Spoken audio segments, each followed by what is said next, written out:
Let's talk about The Mandalorian.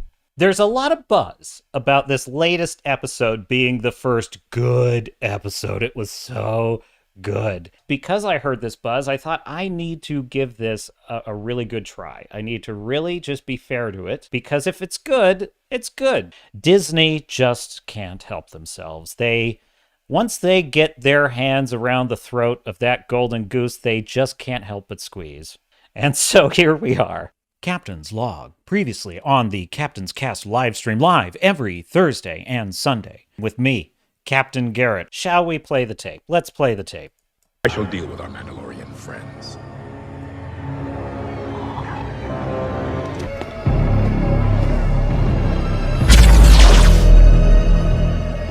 Ooh, remember berries. Remember in Phantom Menace? The shields? We must be cautious. The New Republic will increase their efforts to hunt us down. There are citizens loyal to the Empire. The Grand Admiral Thrawn's return will herald in the reemergence of our military. As you Captain know, Bob. Pelion, you always speak with much authority. And yet I see that Grand Admiral Thrawn is missing from your delegation. You have spoken of his imminent return. One hope for success relies upon the secrecy of his return. The Captain, secrecy. secrets are my stock in trade. Secrets. At this time, This is an exposition dump, is all this is. Whenever we talk, we always talk about Thrawn, and you always say, okay, there's a word for this in writing. It's called an as you know, Bob dialogue. As you know, Bob dialogues are to be avoided. Because in an as you know, Bob dialogue, what is happening is one character is explaining things to another character that he already knows.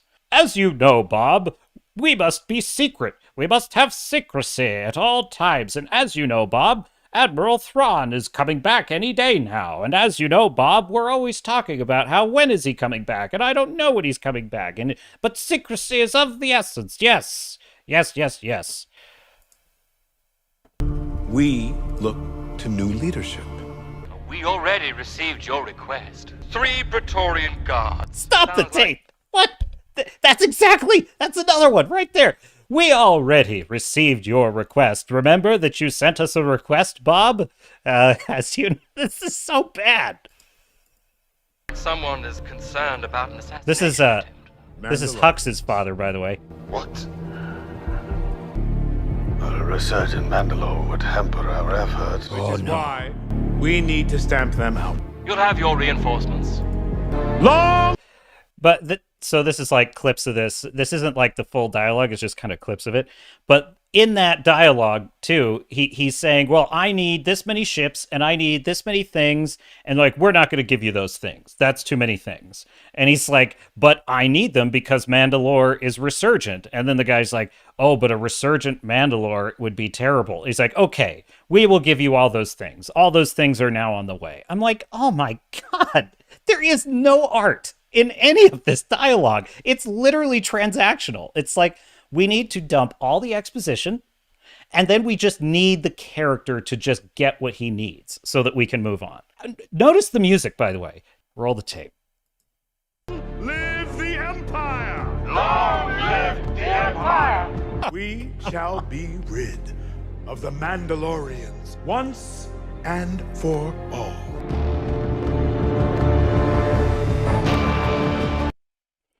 Hat tip to Clips King on YouTube for that wonderful clip there. He does this spin. He has to like literally look around at he's standing in the middle of all these guys and he has to do a spin. Long live the Empire. The Empire, long live it. They're ruining Giancarlo for me, okay?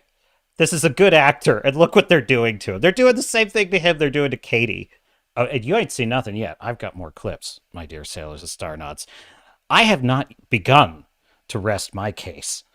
This is the episode everyone's raving about. The Mandalorian, our faith has been rewarded. We finally got the payoff we've been looking for all season. Excuse me, this should have been episode 2.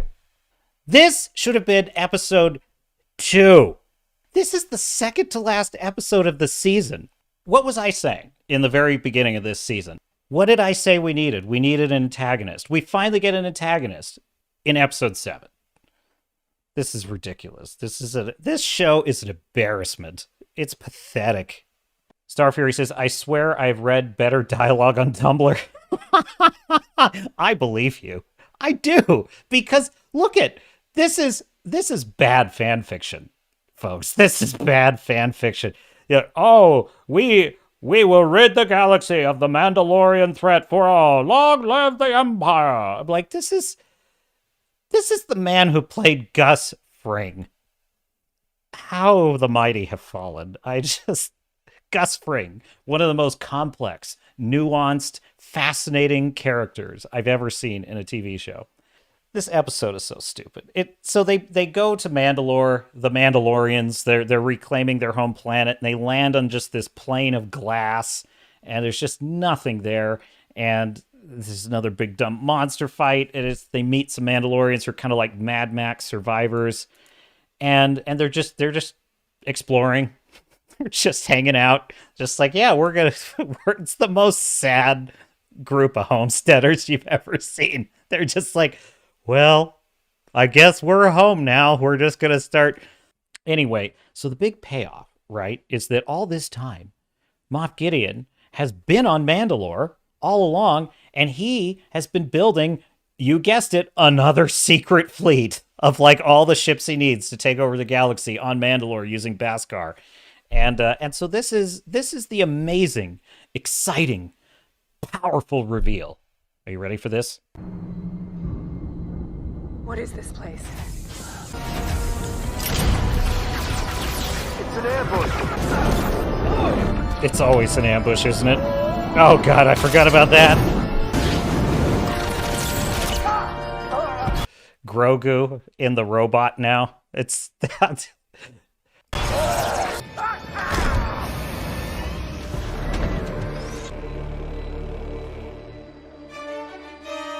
Dun, dun, dun, dun, dun. Dun, dun. Dun, dun, dun, dun, dun. Aren't you worried now? Dun, dun. Thank you for gathering the Mandalorians into one place. Thank you for gathering the... I mean, seriously, they ripped off a He-Man episode. I shit you not. Thank you for gathering the Mandalorians into one place for me. However, as you can see, Mandalore will live on. Thanks to your planet's rich resources, I have created the next generation Dark Trooper suit. He's monologuing. He's literally monologuing. It is that bad. Forged from Beskar alloy. You see, No, every society has something Giancarlo, unique. no. The Jedi, and even the Mandalorians.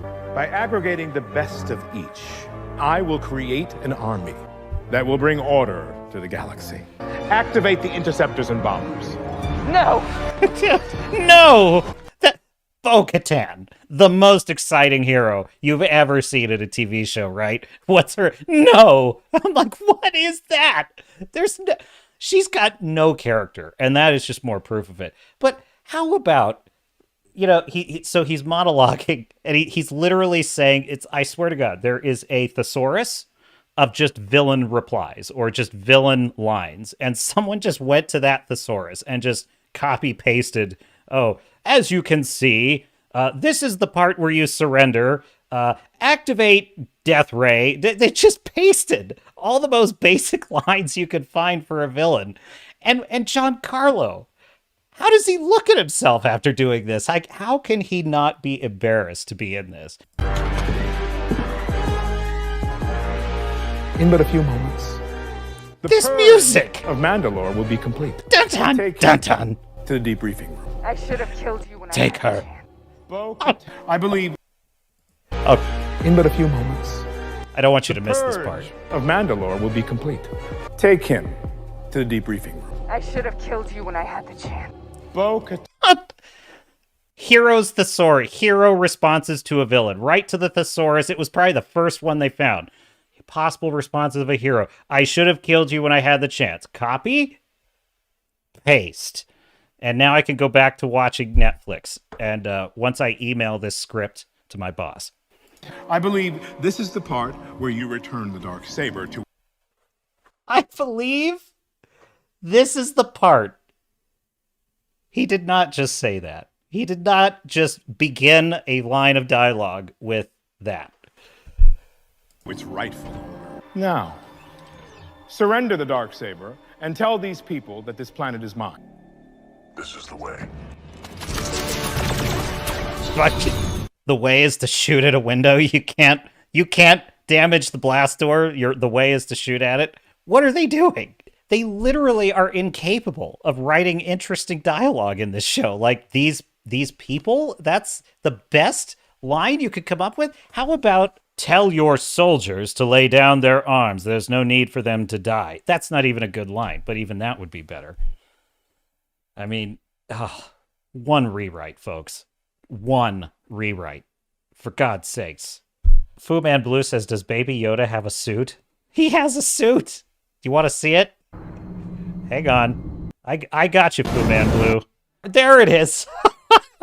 There it is. That's his suit, man. So they gutted the, I forget the name of the stupid robot, but the robot, right, that was in the first season. They gutted him because this is how bad the writing is on this show, right? Din Jarin shows up on Navarro. I actually can remember the name of the planet now because I've seen enough episodes of this dumb show. But so he shows up on Navarro, episode 1, and one of his first side quests he has like 3 in that episode, but one of his side quests is that he goes to Grief Karga, Carl Weathers' character, and he says, I need that robot restored to working order. Why? No reason. Just, well, why that robot? Because I trust only that robot. Okay. So they have to restore the robot. They restore it to order. It immediately tries to murder them, and he bashes its head and kills it. And he's like, shoot. Well, we really need to repair this thing. He's like, I don't think you need to repair that thing. No, I really need this one. So they take it to the little guys that in the machine shop, and they start repairing it, you know? And they say, well, we can't repair it. It's unsalvageable. It's unfixable. He's like, no, it can't be. I really need that robot. I really like that robot. And they're like, well, maybe we could repair it if you get this special part, this bullshit part that we need you to go get. And I'm like, oh, great. So the quest has been updated in Din Djarin's journal. He must now go find the part. And you know what's funny is they totally dropped that whole plot. They just forgot about it. Like nothing even happened with that. And then he comes back to Navarro like 3 episodes later. And this is what he finds, that Grief Karga has had an inspiration. And his inspiration is not that we got the part, not that we brought back this character. I just decided to lobotomize the character and make it a mech that Grogu can drive. What? I thought you liked this robot character. I thought the whole purpose of like there's no reason to bring back this character. I only assumed it was for nostalgia purposes, but they didn't even do that because it's like, oh, we just need him to have a robot shell. It's getting weird, Sailors of Star Nuts. It is getting, because there's bad storytelling, there's lazy storytelling, there's desperate storytelling. And then there's this. The mission will continue on the Captain's Cast live stream with me, Captain Garrett, on the Swords and Starships channel live every Thursday and Sunday, 1 p.m. Pacific, 4 p.m. Eastern. Don't miss it, and I will see you in the chat out there. Make sure to give me a follow on Locals at swordsandstarships.locals.com. It's free to follow and direct message me on Locals, and this will help defend against YouTube censorship and allow me to maintain a direct connection with you. The mission of this channel is to build a fellowship of sci-fi, fantasy, and action-adventure fans who prize freedom of speech and artistic expression above all. And if you choose to support the channel with a paid membership, there will be even more exclusive content in store, and I would certainly be honored to earn your support. Until then, hail to you, hail to the fellowship, and hail to the Iron Age of entertainment.